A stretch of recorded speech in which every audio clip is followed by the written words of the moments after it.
Funding for victims of crimes in Oregon is in the hands of state lawmakers. Organizations throughout the state say if a bill to backfill millions in funding cuts does not pass, drastic cuts to services will be the result.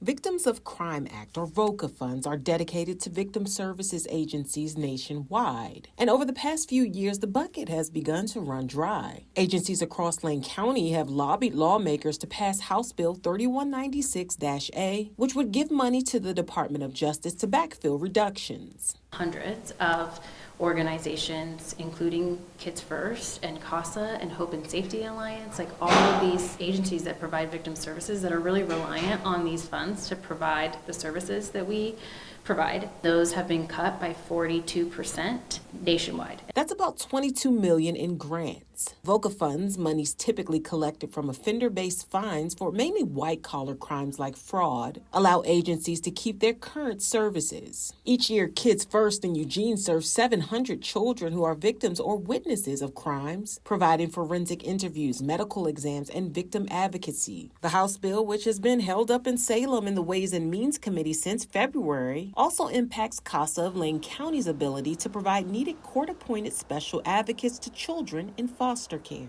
We're not even serving all the children now, so any decline is actually a step backwards from where we want to go. Currently, across the network, approximately 60 to 65% of the children that need a CASA have one. CASA volunteers walk beside their assigned child as they face court hearings and healing, all while the CASA serves as a liaison to judges in the child's case. VOCA funds provide materials for CASAs and volunteer recruitment events. They're going to collect important information and gain insight about what the best interests are for this child. The work that we do prevents these children from growing up to be adults with unhealed trauma, which then they would face the myriad of things that their parents face, which is, housing instability, issues with substance abuse. They have issues that they haven't been able to deal with and heal from. When we advocate for things like therapy, we're able to really prevent those systems from being overburdened. Kids First says it's even taken the matter to Washington, D.C. to push at the federal level to backfill the money. And while they've heard overwhelming support for the work these agencies do, they're told there's not enough money. Our situation, it's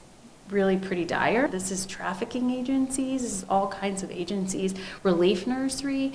All of us are going to be cut if funding doesn't move forward to help us keep what we have. Kids First says unlike the DA's office, which is a federal agency, it will be able to fundraise and rely on donors. But even that isn't a reliable option as cost and inflation rise and foundations scale back on funding. Meanwhile, with the recent passage of House Bill 5002, CASA agencies across the state secured their general allocation of state funds with a small boost for inflationary increases. While the $6.3 million in funding doesn't fully cover all the kids in the state, it was an increase from the previous amount of $5.9 million.